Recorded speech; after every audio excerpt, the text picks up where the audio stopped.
Hello, welcome to Two Therapists and a Microphone. I am Dr. Harrison Davis. And I'm Dr. Aisha Dickerson. Two Therapists and a 7:30 p.m. So, for those who don't know, we are two licensed psychotherapists with decades of clinical experience. And we want to hear from you. We want to hear about the situations or dilemmas that you're going through. Send us your questions by visiting our website, www, even though my kids tell me we don't have to put all those W's on there, two therapists with an S.com, and click on Ask Two Therapists at the top of the page. All right, so today we're going to talk about a serious topic, something that I've been hearing quite a bit about. That's bullying. Bullying in the schools. As I discovered, some of the kids are actually video recording some of the Mm-hmm. bullying, and there are some social media websites that are dedicated to showing the bullying and the fights. And I was amazed by that, and how the kids were not afraid of any consequences. And bullying has gotten brutal since I was a kid. So today we have a special guest to talk about bullying with us, and it's going to be geared towards the parents. We have Dr. Ken Shell with us. He is an assistant professor of counselor education at Clark Atlanta University and the coordinator for the mental health counseling program. He is a licensed professional counselor in Georgia, certified professional clinical supervisor in Georgia, and a certified alcohol and drug counselor. His current focus is in addictions, anger management, IPV prevention, interpersonal collaboration, and race-related stress. Dr. Shell has worked in many settings, such as a school-based counseling, school counseling, college counseling centers, private counseling practice. He has worked with children, adolescents, and adults. He currently provides counseling through J Branch and Associates. Ken, welcome to the show, and you are muted. There you go. All right. Well, Thank I you. mean, It's so good to be here. my first question is, what don't you do, Ken? I mean, Lord, sounds like Look, I got you two do good role all the models here. things. I got two good role models here. Y'all taught me about the hustle. So I'm trying to keep the hustle up so I can be like you two, the two therapists and a microphone. So I got Yeah. goals. Uh, so I'm glad you're here today, Ken, because this is something you have certainly seen, and you've worked with many people with some of these things. And I think back at some issues that I know my daughter had when she changed schools, and in the Mm, fourth grade, and she was a new girl in class, and this other girl decided to target her, call her names, and told the other girls not to be her friend. As an mhm. adult, it's so easy for us not to think about the seriousness, with that. But for an 8-year old, that's Yeah. the world, out there. And so I remember I wanted to take a certain approach. And Aisha may think about this too, but what I So was let me hear told, your approach. what I was told when I was around that age, and some of the little kid, he was picking on me, and my dad came around the corner, and told me to hit him. Yeah. And so I knew if I didn't hit him, I was going to get something at home. And so I hit him, and he stopped messing with me. He stopped picking on me. I didn't have to deal with him anymore. But I didn't want to uh, give my daughter, that kind of Mhm. information, or encouragement for violence. And of course, I talked to her to try to help her work through it, but it wasn't easy. What would you have done, Aisha, Dr. Dickinson, with something like that? Because you got two So daughters. right, so the same, and so the same as your father, not the same as you, Harrison. So my daughter, my youngest especially, there was only one time that someone tried to bully her and it didn't even get through the whole day. And it was something similar to all the girls shouldn't talk to her. She told Yep. her she couldn't go down the slide and tried to block her from the stairs to get on the slide. My daughter just pushed her down on the ground, called her a name. And, I mean, that was the end of it. I mean, it was a profane word. So even when the school called me, I was like, "Well, what did the other girl do to get called that name?" Yes. Let's talk, Mhm. and what didn't you all do that got it to that point? And Yeah. y'all were Mhm. just sitting back, teachers just sitting on the playground, not paying attention, which I get it. It's supposed to be like a break, but Yeah. don't come telling me what she did without telling me what the other child did. Yeah. On Yeah. the flip side, my oldest child, when she was, I want to say in first grade, there was a third grader who tried to bully her in after school care. And I Mm. spent the whole time after school when she told me about it, teaching her how to punch. We practiced punching the sofa and stomping, how you stomp on someone's foot and push. And the next day, I mean, I got the call from the after school care. Kari did such and such, and she pushed Okay. the girl, and the girl pushed her back, and then she punched her, and the girl started crying and went away. The end. Mhm. So I'm like your dad still. I mean, we call it old school, but That's I old mean, school. Yeah, I mean, I'm I'm at with. that point now. It hasn't happened in a while, but I am at that point, Hmm. But the funny thing is, my daughter and the girl became best friends Oh and, yeah. and spent a lot of time together. But my first question for you, Dr. Shell, what is bullying? Help us to understand how can we recognize it, the different forms of it. It doesn't always involve physical contact with somebody, but what is Right. bullying? Right. It doesn't. It really is. It could be like name calling. It could be excluding from the group. We're seeing a lot of like relational aggression now. Oftentimes, the relational aggression is kind of associated with young women and the girls, but it does happen with boys as well. Um, we're seeing a lot of like cyber stuff, especially you're talking about the website. We see a lot Instagram, Twitter, Mm, Facebook when the kids were still on Facebook, TikTok. It's like yep. and so now it's even tougher because sometimes we see it in the schools, we can see it, but a lot of times it's happening on social media. So it's a little harder sometimes to detect. It could be anonymous. I guess the only good thing about cyberbullying is that we also get a record. When somebody sends you something, you can screenshot it, those kind of things. Hmm. But it really is just that kind of aggression or exclusion, making people feel bad, not wanted, name calling, those kind of things. So and we see it a lot in the schools. And some of it, I mean, we kind of think I grew up like you two. My family is like, well, you got to learn how to punch and kick, and but Yep. we don't encourage that anymore. Only because not because it's bad. I think self-defense is always good, but also now it just seems like it escalates so big, and we don't know who has knives or guns, That's and true. it could That's be true. dangerous once it escalates so far. But now Um, the bullies are violent. You know, yeah. they just pop out ready to fight. But what do the bullies get out of it? That's what I want to know. What's motivating that 8-year-old mean girl? Right. Right. Power, control, self-esteem. Well, we'll call it air quotes self-esteem, but feeling Hmm. esteem, like I'm an alpha, I'm the top dog. Mm, Sometimes it's just recreating what they've seen at home. The way their parents talk to them, or the way their siblings talk to them, or cousins, or so it could just be recreating what they know as well. So it could feel comfortable and familiar to them in this setting as well. So Well, I will say that one thing I've noticed for sure is that the social media bullying is out of hand. And now let me yes. say, Trump was good at that too, that social media bullying.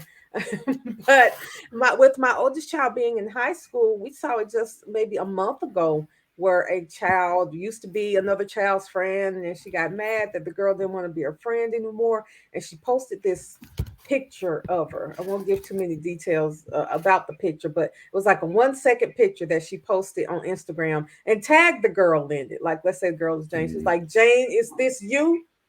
And then what happened? mm, Everybody started sharing the photo. And she was supposed to be her friend before. Everyone started sharing the photo. They started calling the girl. And then the next thing you know, there's a fight at school because the girl could yeah. not wait to get back to school Yeah. and jump on her. Now here's another thing. Fight happened and people are taping that. And the girl who started yep. the fight, from what I saw, it didn't go the way she thought it was gonna go. But Wow. that just it's like you Yeah. you go in, this is the way I'm gonna handle it, and then things end up worse for you than you were expecting. It's Yeah. just like it's Yeah. a downhill spiral. Yeah. Yeah. And Aisha just pointed out a new element. Now, when someone's bullied or get into a fight, get beat up, it's video recorded and Hmm. it's broadcast.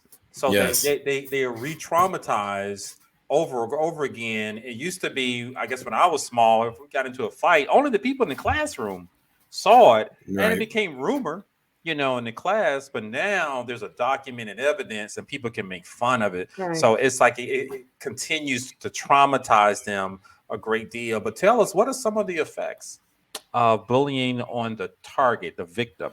Oh yeah. So it could be psychosomatic. Look, we're using the big words. Let me take the big words out. It could be stored in their bodies. So they could lose their appetites, right? They could be really tense, headaches, dizziness, stomach aches. That's a not lot. not wanting to go to school anymore, not enjoying the things they used to enjoy. I mean, some of it looks kind of like depression. So, Yeah. parents may not know if it's their kids depressed or being bullied. Really not wanting to go to school and not really want to talk to their friends or be seen. They may start isolating. Their hygiene may go awry. It's a whole bunch of things that look similar to some other conditions we may see. So it's really important for parents to really kind of check in with their students, like what's happening, what's going on. I see there's a difference here, and developmentally too, because I'm embarrassed. I'm gonna do a little TMI for a moment. They're gonna back way off because I know at one point when I was a young boy, I didn't like washing. and I wasn't getting bullied. So, it does take a moment to kind of differentiate, like, is this developmental? But also just checking, like, what's changed with your young one at school? Like, what's different now that I see this behavior's changed? Just kind of giving them space to talk about it and figure out what's happening that's a little different in their lives. Because if you're like me, I never wanted to wash and I never wanted to wear deodorant. So, that it wouldn't be out of the ordinary for me to be a little stinky one day. but I get back. Well, so that gives me a thought and an idea. If your child is being bullied, is it appropriate to find out, I guess, what the bullies are saying and see if it's something that you need to help your child with? Like if, they're saying your child smells bad, do you say, okay, well, let's send you to school, with a little care bag, like most, I know, high school, middle school girls have a little deodorant and a little anything else you might need, some wet wipes or whatever you might need for after gym. Or, if they're talking about your hair, well, let's do some. I never paid attention to how bad your hair was. Let's do something about your hair. Or is that just positively reinforcing the bullying? I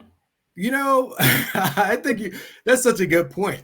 I think sometimes kids point out everything. It could be so brutal. Yeah, they do. The young people point Yeah. out everything. I remember working in school. Let me just say, There's no inner dialogue. no inner dialogue, because I was balding and I'm still bald, right? But I remember I had a bald spot and the kid called me sunroof. But I mean, I deserved it. And they're so creative. Right? No filter went there, but I picked on him first. So I got to be honest and be like, I started and then he finished. And I was like, oh. But, I do think, though, like sometimes it could be an unaware kind of the social factors that are happening. And so sometimes it could be, oh, you haven't been washing, but as a parent, you're busy. You may be working 2 jobs. You may have a lot of kids. And so you can't keep up with what's happening sometimes. Or they go out and they kind of spray on some cologne and you're thinking of perfume. And they're like, oh, they washed. And then they get to school, it's kind of worn off. So I don't think it's really positive reinforcing in ways, just kind of checking in with your kids, like what's happening with you. Because I don't want it to be like blaming the victim. Like you make a good point. Like it wouldn't be blaming the victim, but it just trying to check in. Like, let's see what's happening with you. Because kids sometimes do pick instead of asking. They may not say, "Why do you smell funny today?" They may just go in and start jawing, and then everybody's going to pile on. So that is a good way to check in. So we just got a question online. Someone wants us to touch base on bullying and LGBT issues, and what can educators and families do to help out that particular group. Can you talk to us just a little bit about that? Yeah, that is very good. It's so funny we're talking about bullying. I always like to disaggregate when I think about it too. Like I think about like harassing people who are queer, GLBTQIA plus. It's different. It's bullying in the sense, but also it's very aggression. It's very different. It's really oppressive in a way because it's about their identity, or even sometimes it's not even their identity, because sometimes these kids are bullied because people think they may be queer and they're not at all. They just may not be gender conforming in the way they think they should be. But that's hard in the school sometimes because sadly, all the teachers, all the adults in the building are not comfortable in that space addressing it either. A lot of it has to be helping make sure that the parents can't do all this work. So I know they have a specific question, but I'm going to go big and come back. I always think in my mind, though, that we have to help the adults be comfortable in that space so that they can address it. Because I've seen it so many times. I even worked in a school and had a teacher told a young man to man up because she thought the young man was too soft, too feminine. But that had, it's kind of blaming him for being attacked. And this kid didn't know. He was a young guy. I mean, he didn't know if he was gay or not. Nobody asked. It's just kind of like, well, we're going to But assume he this would have wasn't this. fitting in with the Right. standards of masculinity. Right. He wasn't fitting with the standards of masculinity. But the big thing is, is going to get help. If the school won't do it, I'd say take it above, go to the principal, go to the counselor, the school counselor, look for advocates in the community. PFLAG is a good organization too. Parents and of people who are queer. It's a big organization that does a lot of advocacy, that helps with resources and also helping to figure out how to advocate in the schools. Because I think sometimes I want to say go to the teacher and go to the school directly, but oftentimes that could be as frustrating for a parent as what's happening to their kid, because the schools are not always responsive. Sadly, there are some that very much are. So I don't want to make it a blanket statement for every school, but that's kind of having to see where the school is, where their head is. It's hit or miss, and whether or not they're going to Right. do something. Yeah. I experienced that on my own. Yeah. So Ken, what's the worst form of bullying you have observed or heard about?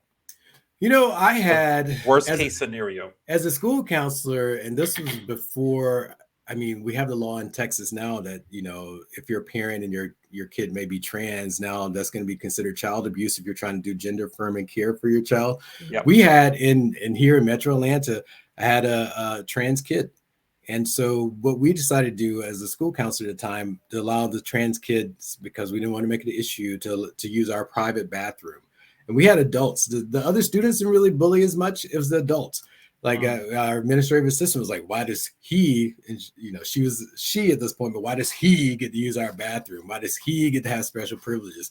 And, always misgendering the student. And so we tried to do workshops, and we tried to be clear about, the students' parents pay taxes just like everybody else, and this is a public school. So we have to make it a safe space for all the students. But it was just rough. Like it was the adults, and it was like trying to come through the adult, but we had a whole kind of administration that wasn't really supportive either. So I was frustrated trying to get help for the student, and eventually the student dropped out, sadly.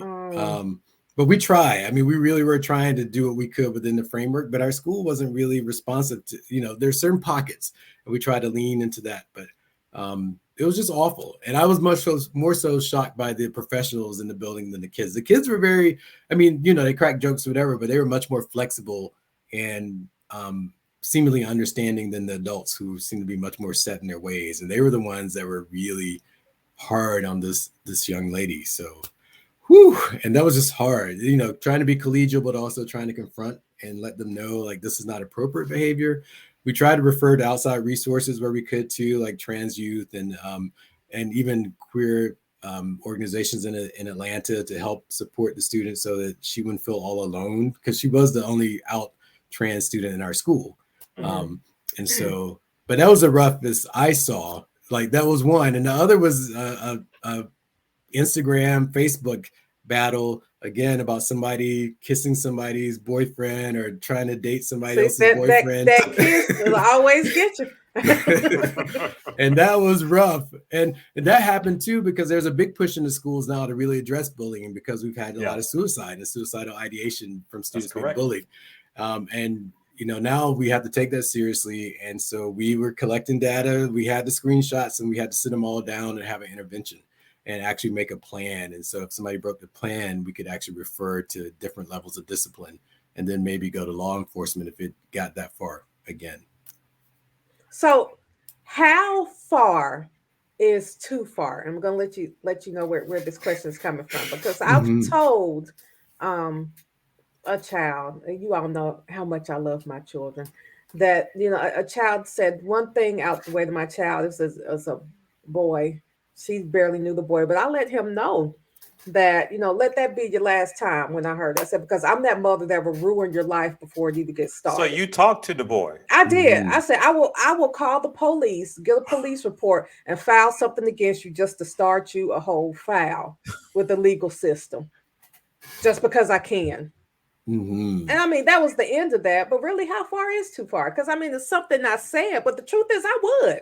If he had said one more thing, I'd have just, said it was harassment, Let's go ahead and do a whole restraining order. It cost me what, $99 filing fee or something.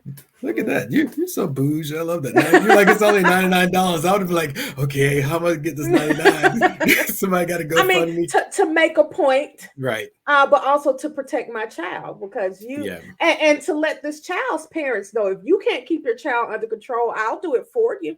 Mm-hmm. So Aisha's asking, what's the line for the parents to get involved? Right. I think. Right. Look, I'd be like, well, Dr. Dickinson. Dr. Dickinson. I would think in my mind, like, that was successful. Actually, it worked. But generally, we try to work through the channels in the school system where we can. I think what Dr. Dickinson is doing is correct, though. If it didn't work, then I'm gonna do some other things. But trying to document the steps, who's important to be involved in the conversation, what's happened at the school, has in like letting everybody know so that people can be on the watch. But again, with the caveat that sometimes the schools, they have so many things on their plate sometimes that these things may fall through the cracks. And then extending it outward. But instead of her having to make having to put him on guard, it maybe have been like having law enforcement come talk about these are going to be some consequences if this keeps going. Mm-hmm. The next step. So it still would be the same, like it's a thinly veiled threat, like these are going to be some consequences coming through the pipes, but it keeps Dr. Dickinson from looking like she's the baddie, even though I know she doesn't even mind. Though, yeah, right. Even though, as you know, I don't care anything about that. No, she does not. But Aisha, I have to defend you on that one because I understand why you did that. As I took the route of being the concerned, nice parent, talking to the administrators, and I don't know if they knew how to handle it. Once if they respond to your email, it continued, so it's like that route didn't work, and I think the parents, the teachers were actually afraid of the little girl or her mom, or something like that. So I understand why, because I'm at that point. If something like that happens again, I'm ready to go there. Was trying to act like I have a PhD, but sometimes they make it hard. They make it hard. They do make it hard. They do make it hard, but I am from SWATs. So and I'm from Montgomery. But it sounds like it's a case by case situation. Yeah, it is, and that really worked for Dr. Dickinson. So I don't mean it like that. It's not always bad. I just think, especially because he did stop. Sometimes though, that just for some reason, some of the young people will escalate anyway. So it may get worse before it gets better. Well, it won't get worse I would say Dr. Dickinson's daughter might have gotten the brunt of it for a moment until Dr. Dickinson kicked in and made good on her promise. But, sometimes it does happen, though, when parents come in, it emboldens the bully sometimes. Sometimes they back down, but sometimes it's like, well, I'm going to show you. And then and then the target gets a moment, and it could be bad for the target for a moment, but then the consequence would have come. I know we know Dr. Dickinson, so I know the consequence would have come. But it might. That little boy didn't know what was coming. No. Well, and the sad part is, once I told my child I'm on the way, it's like my kids know how I am. So like, no. I mean, I told the teacher, but has the teacher done anything? And then no, and I'm like, child, I'm already walking up to the door right now. But I can see how children who are bullied are also afraid to not just confront the bully, but tell somebody, because they're afraid of how the word will get out that, oh, she called her mama. Or backlash from the bully. Backlash from the bully.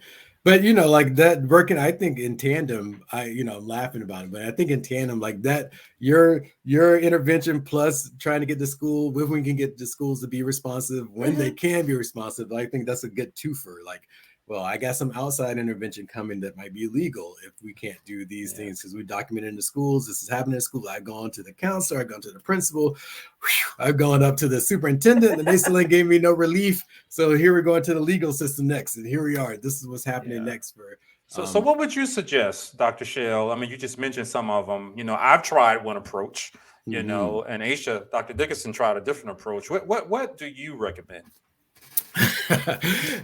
I recommend trying, because the former school counselor, I know though, I always know, like it doesn't always go the way I envisioned it, but I always try to work through the school processes if possible, just so you could document each step of the way, so that you have all the documentation, and then But that sounds so much like legalese when your child is in discomfort and you want to make sure that they're okay. And so, but I always think about like building the case, and like I've got all the documentation all the way. I talked to all these people, we've gotten everybody in, and nothing's happened. Now that I take this next step, y'all know why I did it. Because nobody responded. I didn't get emails. Nobody had this intervention. We didn't have a plan in the school. Nobody would do anything.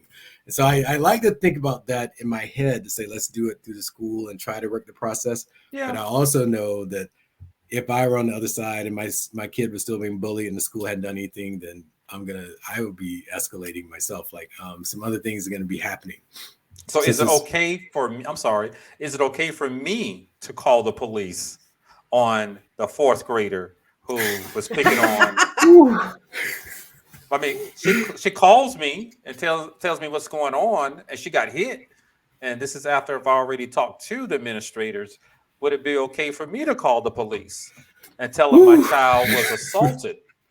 Lord, that's the next step I'm taking. That's the next step. I understand though, because I think that's real, and I think I would say yes, because if you've done all the steps, you got your documentation, you work through the school, and they're still attacking your child, assaulting your child, which is assault. This is where you see me being a bleeding heart liberal. Though I was like, that poor 4-year-old might be going to prison, gonna have this interaction with the police. But what about our kids, though? Right, I know. I've talked to the mama, and again, you can. And I talked to the principal. Yes. Yeah. Now you have to control your child and you, because every time your child goes to court, now you have to go to court too. Yes. Plus your child is a minor, is like you. I mean, your name is. You have a case now too. Yes. For not being able to control your child. For not being able to control your child. So I think it's real to talk about those consequences, like to put them out there. Like, I've done these steps. This is gonna be the next steps in the process. And so your kid keeps going, then this is what they're at risk of facing. Because I don't think that's outrageous at all. Because I think the school's supposed to keep your students safe, but if they don't, then I think because people look at you sideways, like you're the parent. Why aren't you doing anything to help make sure your kid's safe? And so I understand that pressure, so I'm feeling you there. But I was like, just work through the system as much as you can. As much as you can. As much as you can. I agree with you. I know we're laughing about it, but when your kid is afraid and someone is putting their hands on them, and then you try to take the diplomatic route, because you believe you're working with adults, and then that doesn't work out, and I've seen those stories on news where the cop comes and arrests, a third grader. I'm like, why would he do that? I get it now. Yeah. Because I didn't call the police, but I suggested to the assistant principal that they call the police because my daughter was assaulted. I did do that. Now, he didn't call the police, but I would have freely done it myself.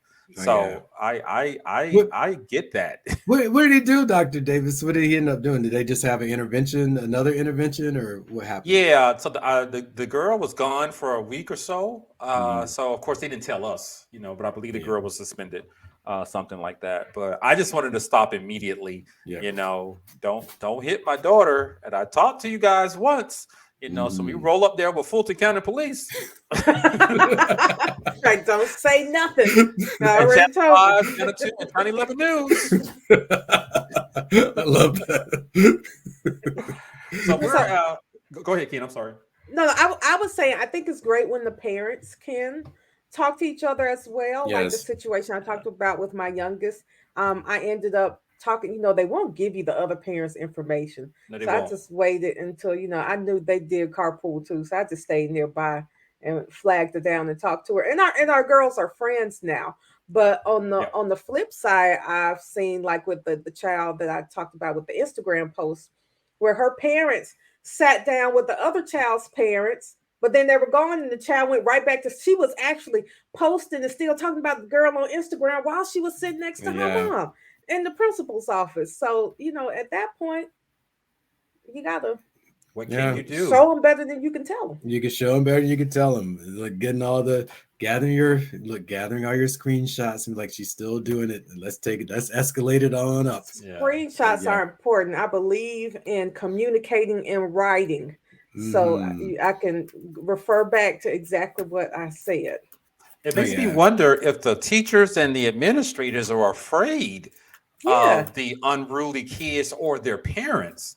is something I was actually wondering. Can you say anything about that, You Dr. know, I Shell? think often the louder parents, you know, that come Yep. in and make a lot of, because it's a head, you know how it is. It's just a headache sometimes. Like, oh, here she comes again, or here he comes again. You know, it's just like, what can we do to I get felt hit right there. I felt that like that's no, how not I you, feel like Dr. that's how my Dickerson. kids' school is Not about me. you, But not now you. they handle everything because they're like, look, y'all don't want her Not mama you. coming up here. Not you. So I don't know if they're afraid or just kind of like, this is another headache. I got all these Mhm. lesson plans to do. I got these 35 other kids I got to deal with. And now here comes this mama acting up in here. I ain't got time for that. I So, think that I was think it. they're just stressed out a lot. And it could be some fear, but I think also it's like not feeling comfortable in that world. Like, I mean, all of us probably have had some experience with bullying or Yep. bullies and that kind of stuff. And so we probably think we know what it is, but it looks a lot different for these youngsters in social media than, I Yep. mean, I guess the Yeah. teachers who grew up with it may know it, but I haven't been bullied on social media ever Mhm. yet. So I don't even know how that, and for these people in these youngsters in their developmental space where this is their whole life, right? These friends are like the world to them. Yeah. And to have this happen where they're getting tagged in pictures and it could be inappropriate or suggestive, and Yep. their reputations are in tatters for a while, and for them, especially, they're not developed enough to think, well, I'm probably going to live through it and my life will go on. At that point, it's just like, this is the end. I don't see an end. I can't make any healthy decisions about this. So it's important for the parents to kind of, and adults where they can, to step in and talk and share. But also for those parents, like the young woman still on Instagram, like her parents really should have been in her Instagram.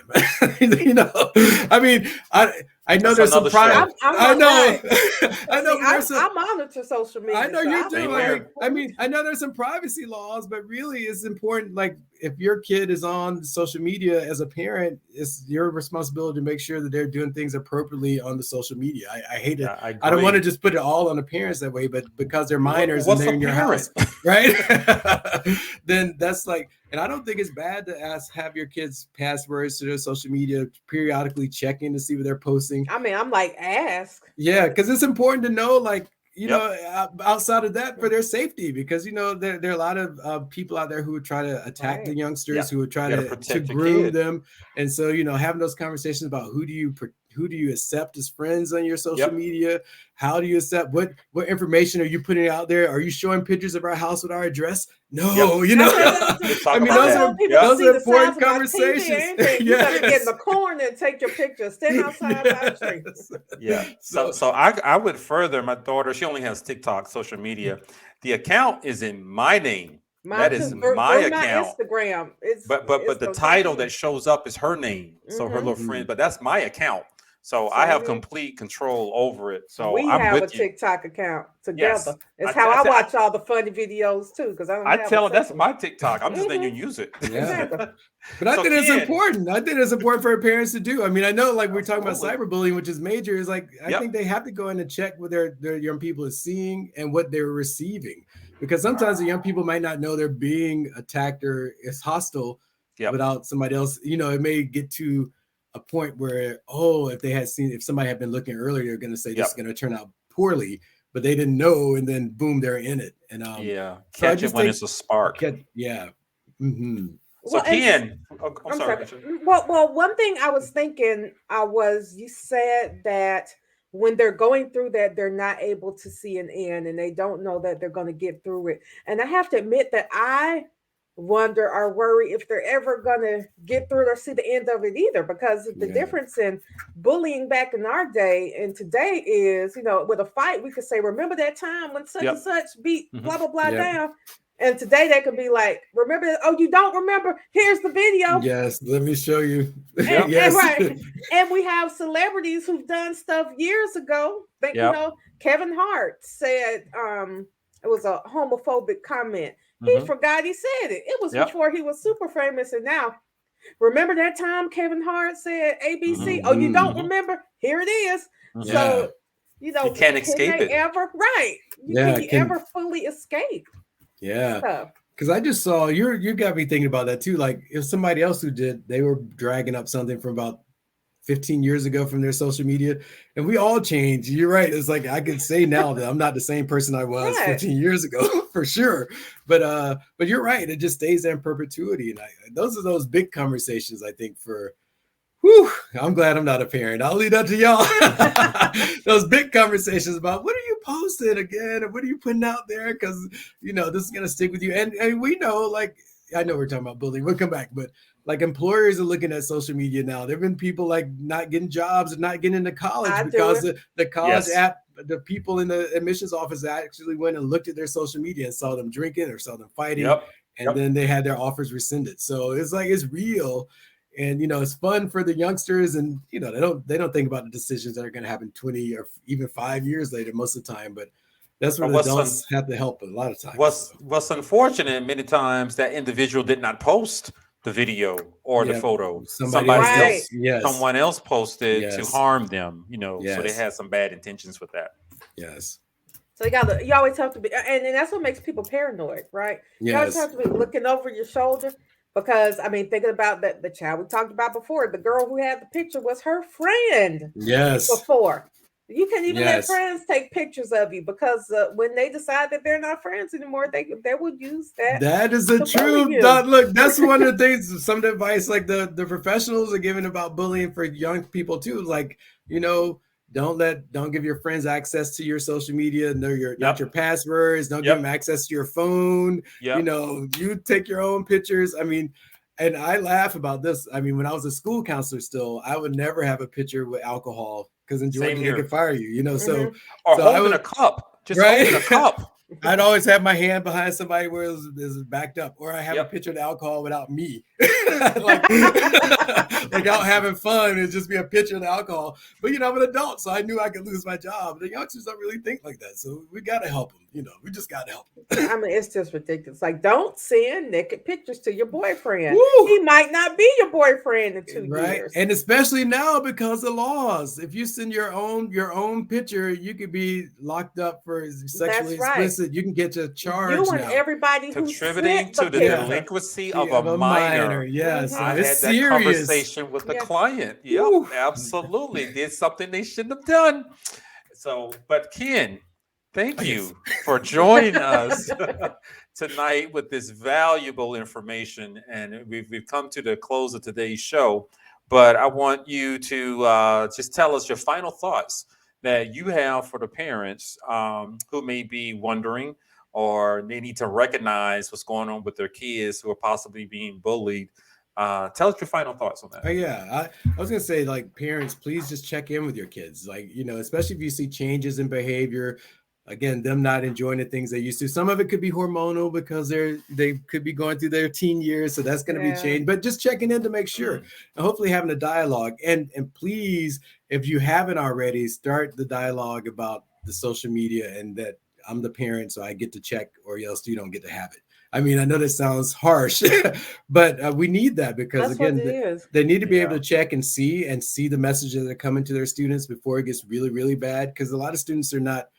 The parents don't know, and then they're feeling suicidal because people are actually telling them in their DMs, you should die, go kill yourself. Like, that's been real in social media. Correct. And if the parents had seen it, they probably could have intervened, but they didn't give themselves access to their kids' social media. So I know their kids, we want them to be young adults, and we want them to say they can manage the world on their own, but they can't yet. And that's what part of us helping to guide them, our village and the parents guiding them. And so please monitor your kids' social media, be a part of that, have those conversations, and also make it a safe space so that your kids are having problems, that the first thing that happens is that you won't take away their social media. It has to be some other kind of dialogue and discussion so that they don't lose their connection to their world, about how this happens. So there could be a safe space for them to say, I'm feeling threatened. And it doesn't mean they have to get rid of it. Let's go through the process of making you safe, and let's work through the process so that we can work through all the officials that can help keep you safe in the situation. Yeah. So give us some quick examples of the questions that parents can actually ask their kids if they're just wondering, if they see some of those things that you just talked about. Sometimes we need some help with some concrete questions to ask. I like that. I mean, they could, it sounds so simple, but how is this impacting you? Like, how are you feeling when you read this on your message, or when somebody tagged you in this picture? I would feel upset about this. How are you feeling? You seem like you're just rolling with the punches. You get the sense of where they are with it. You know, even those like what's happening today. I love that Dr. Dickerson actually looks at TikTok with her daughters, you know, but having a moment, they send me videos all right? the time. Having a moment of just like, let's see what's happening. Would you post? Would you like about it? You know, how are you feeling about, I'm getting a sense of even how much their self-esteem is attached to whether people are liking their pictures or liking their stories or responding to their stories.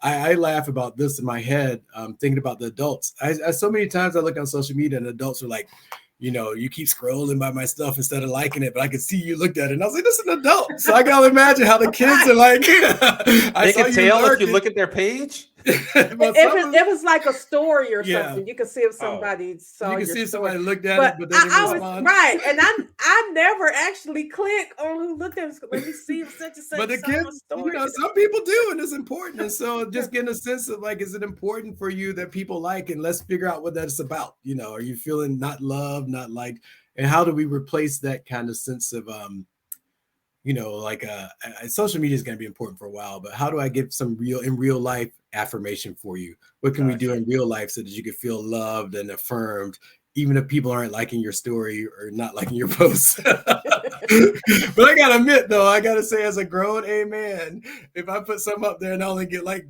3 likes, I'm like, what? It's been a whole day. So I can't take it down. Are you like that? Was a good one. So let me take it down while I'm fronting. So I understand that the kids, if they're feeling some kind of way, but I forget about it. Right, you forget. I don't be forgetting. I go back and look. I was like, oh, they didn't like this.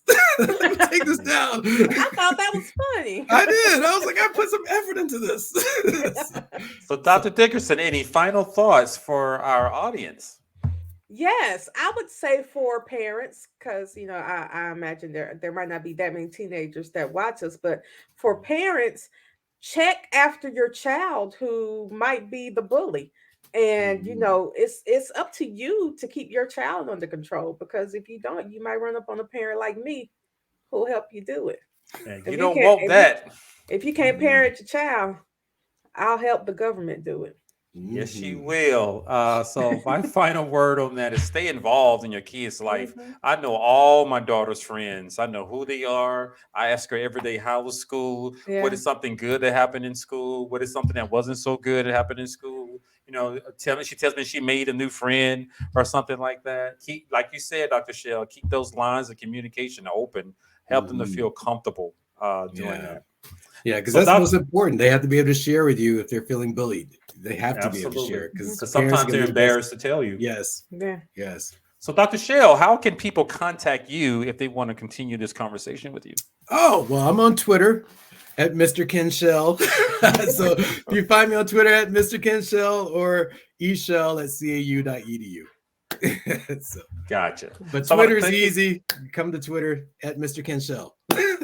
Well, thank you for joining us today. And I just want to remind everybody, this is two therapists and a microphone. You've been watching us talking with Dr. Shell about bullying, what every parent should know. You gave us some valuable information, some very good things. I want to remind you guys that we are broadcasting live every Thursday evening at 7:30 p.m. myself and Dr. Aisha Dickerson. So we will see you guys next time.